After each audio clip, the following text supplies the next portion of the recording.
ताठ बसूया, पण स्वस्थ बसूया.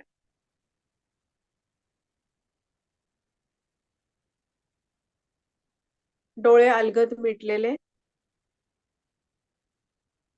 शरीर आपण स्थिर करूया आणि मग आपलं लक्ष आपण श्वासाकडे आणायचं. छातीपोटाची हालचाल समजतीये?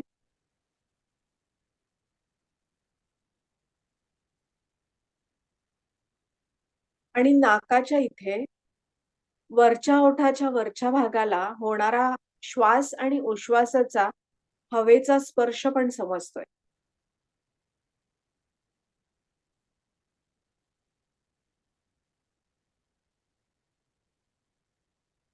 आपण आत घेतो ती हवा थोडीशी थंड आणि बाहेर सोडतो ती हवा थोडीशी उष्ण आहे.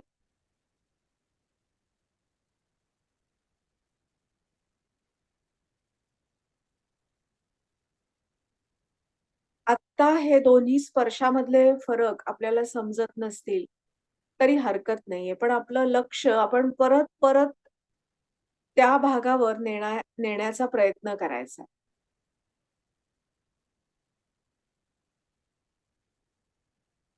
कितीही वेळा लक्ष आपलं भरकटू दे. आपण परत त्या श्वासावरती न्यायचंय म्हणजे त्या स्पर्शावर नेणार आहोत. श्वासाचा, हवेचा जो स्पर्श आहे, तिथे आपण न्यायचा आहे आणि हळू-हळू त्या स्पर्शाबरोबर त्या जागेवर आपल्याला संवेदना जाणवू शकतात. अगदी हलकीशी अशी सूक्ष्म संवेदना आपल्याला त्या त्रिकोणी भागाच्या इथे जाणवू शकते. नक्की कोणत्या भागावरती आपलं लक्ष केंद्रित करायचंय, हे समजत नसेल, तर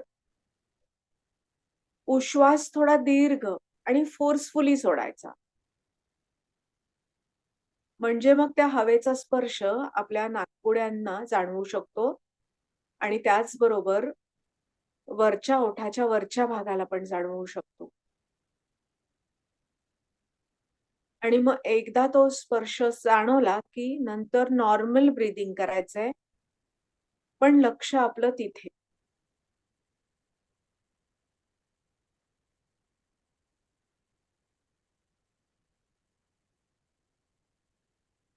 आपण श्वासाकडे फक्त लक्ष ठेवत आहोत. त्याची गती बदलायची नाहीये.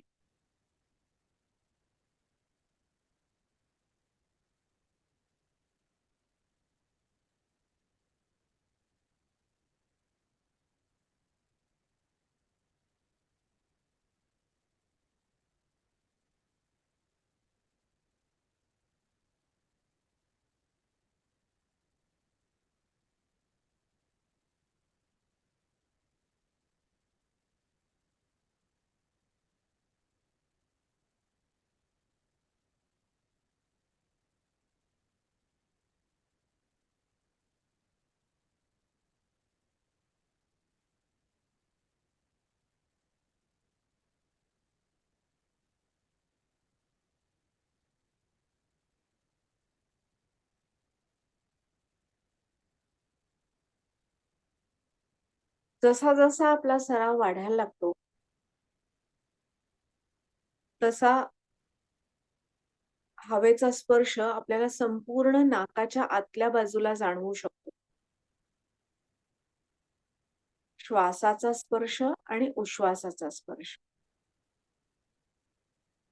त्याचबरोबर आपला श्वासोश्वास उजव्या नाकपुडीनी जास्त सुरू आहे का डाव्या नाकपुडीनी जास्त सुरू आहे, हे पण लक्षात यायला लागतं. तो नियमित आहे का अनियमित आहे? म्हणजे एक रिदमिक पॅटर्न त्याला आहे, की जेवढा वेळ श्वासासाठी लागतोय, तेवढाच उश्वास आहे. म्हणजे ब्रीथ इनला जेवढा वेळ लागतोय, तेवढाच ब्रीथ आउटला लागतोय. का ब्रीथ आउट आपलं जास्त वेळ होतंय किंवा ब्रीथ आउट कमी होतंय? असं तो रिदमिक पॅटर्न आहे का नाहीये? एखादा श्वास भरभर घेतला जातोय, एकदा खोलवर घेतला जातोय, एकदा वरवर घेतला जातोय. असं जे काही आहे त्या सगळ्याकडे आपण हळू-हळू लक्ष द्यायला शिकतो.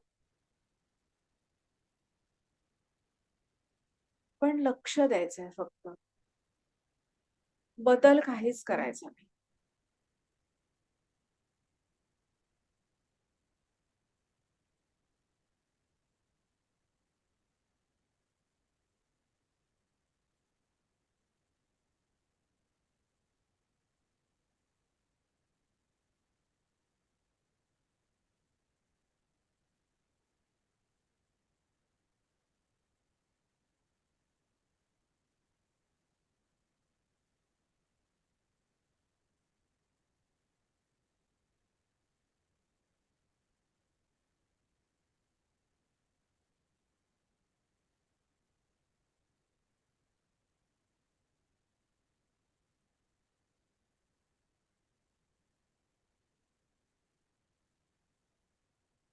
आता पंचेंद्रियांचं ध्यान करूयात. त्यासाठी मी टाळ्या वाजवणार आहे, त्या टाळीच्या आवाजाकडे लक्ष द्यायचंय.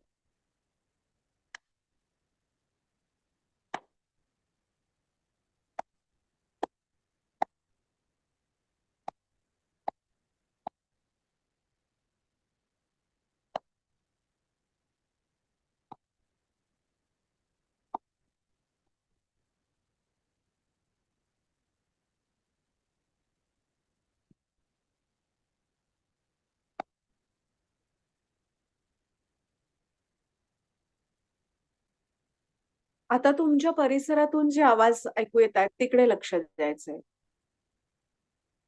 आणि ते सगळे वेगवेगळे आवाज आपल्याला समजतायत. पण आपण त्यावर प्रतिक्रिया देणार नाही आहोत, की हा आवाज मधुर आहे, हा कर्कश आहे, कोण चाललंय एवढं जोरात गाडी चालवतंय, असा एखादा विचार पण येऊ शकतो. पण आता कुठलाही विचार मुद्दामून करायचा नाहीये. जी काही माहिती परिसरातून मिळतीये, त्याच्याकडे फक्त लक्ष द्यायचं. मी स्वतःला 1 मिनिट म्यूट करणार आहे.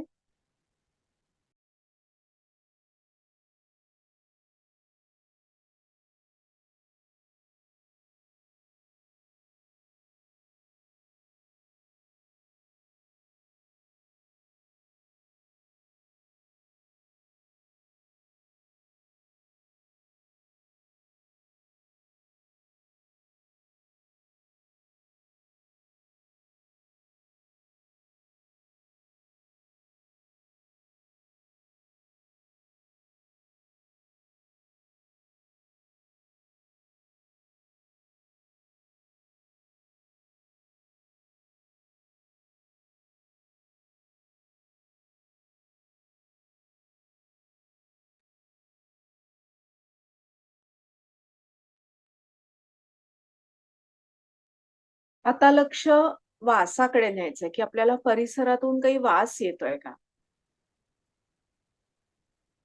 आणि त्या पण वासाला आपण कुठलीही प्रतिक्रिया देणार नाही. 2-3 वेगवेगळ्या प्रकारचे वास येत असतील, तर ते आपण फक्त ओळखायचे.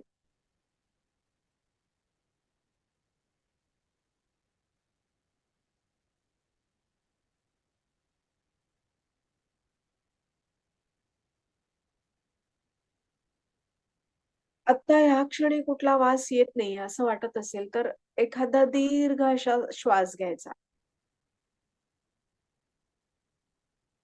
आणि एवढं करूनही वास आला नाही, तर आत्ता ह्या क्षणी कुठलाही वास येत नाहीये, या गोष्टीचा पण स्वीकार करायचा.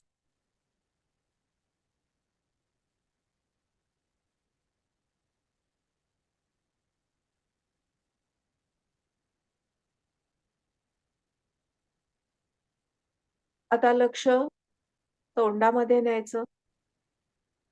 आपल्या जिभेवर आपल्याला काही चव जाणवतेय का?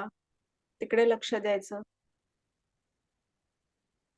खारट, आंबट, तुरट, कडवट अशी कुठली चव? किंवा काही वेळापूर्वी आपण जे काही खाल्लं असेल त्याची चव आपल्या तोंडावर रेंगाळत असू शकते. तर तिकडे आपलं लक्ष द्यायचं.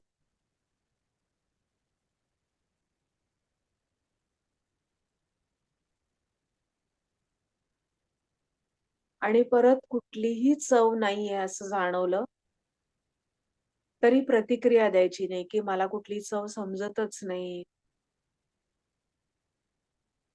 असा विचार येऊ शकतो. पण तसाच विचार करत राहायचा.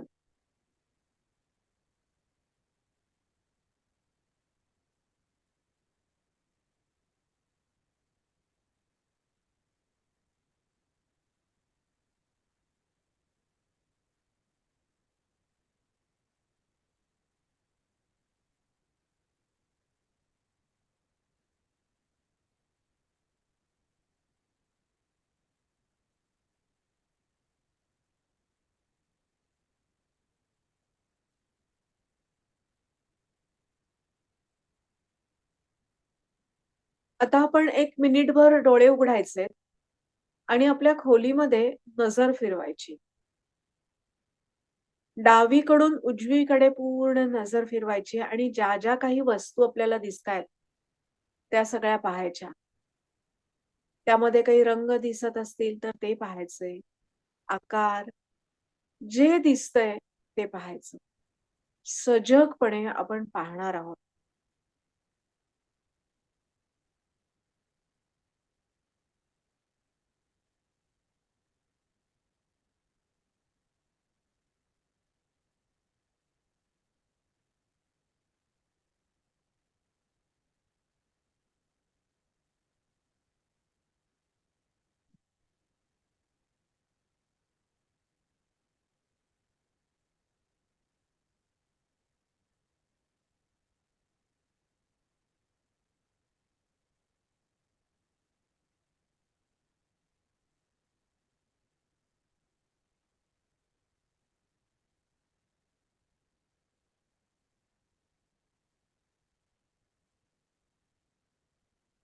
मग जमिनीकडून छताकडे पाहत जायचे.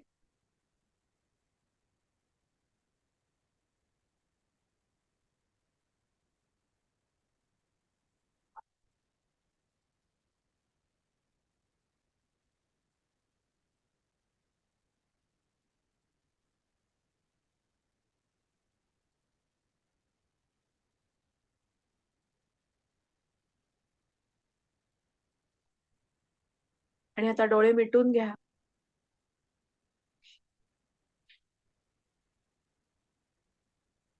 क्षणभर आपण काय-काय पाहिलं आहे, हे आठवून पाहूया. डावीकडून उजवीकडे आपण पाहत गेलो. काय-काय वस्तू आपल्याला दिसल्या आणि आत्ता त्यातल्या किती आठवतायत? कमी आठवल्या तरी हरकत नाही.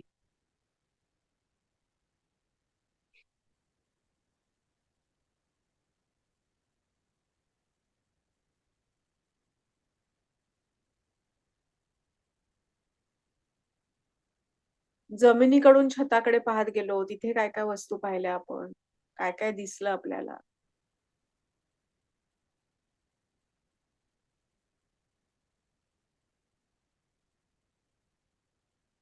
आता लक्ष स्पर्शाकडे नेऊयात.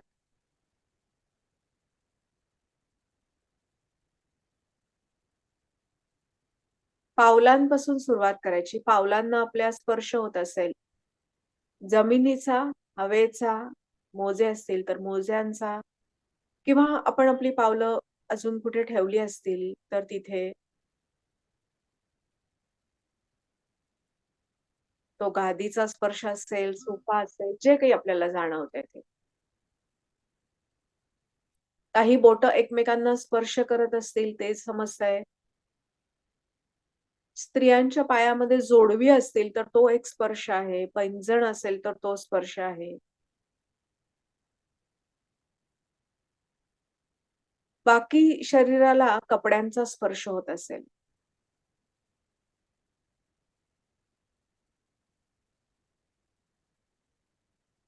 आपला जो सीटचा भाग आहे, तिथे आपलं स्वतःचं ओझं जाणवत असेल, वजन आहे.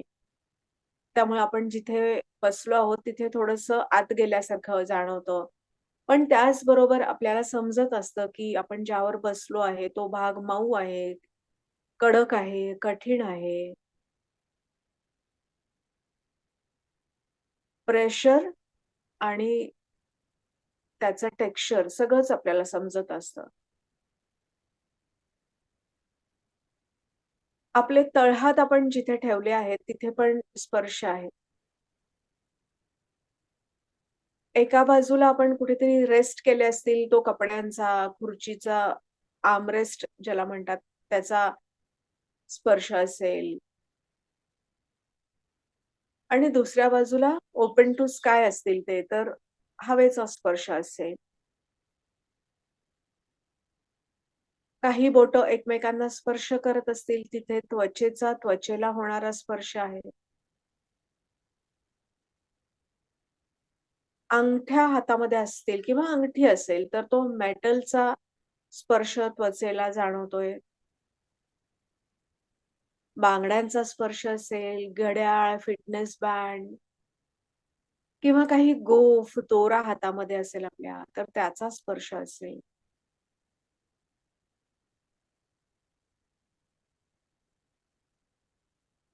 हे सगळे वेगवेगळे स्पर्श आपल्याला समजतायत का?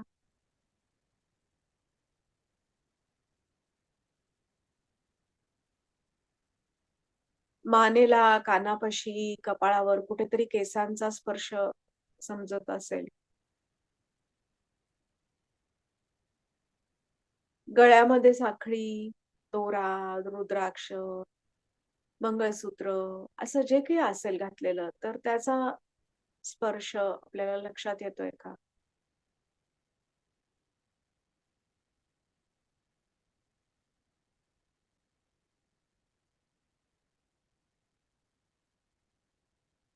तोंडामध्ये लाळेचा ओला स्पर्श आहे. जीभ आपल्या टाळूला स्पर्श करत असेल, हिरड्यांना स्पर्श करत असेल, दातांना स्पर्श करत असेल किंवा या सगळ्याला एकत्रितपणे स्पर्श करत असेल. म्हणजे थोडासा भाग टाळूला, थोडा भाग हिरडीला टच करत असेल, थोडासा भाग दातांना असेल आणि हे सगळं आपल्याला समजतंय.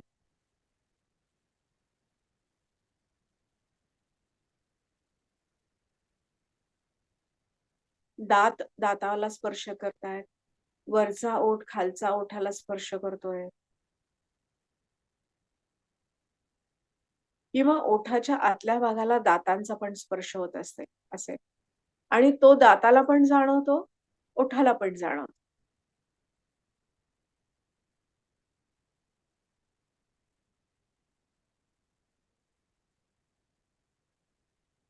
अगदी सूक्ष्म अजून एक स्पर्श आहे आपल्या पापणींच्या केसांचा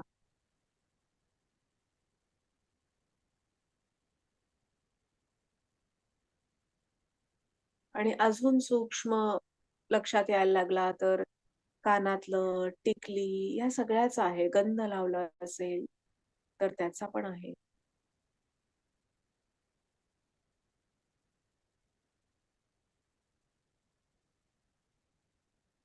आता दोन्ही तळहात आपण एकमेकांवरती घर्षण करणार आहोत.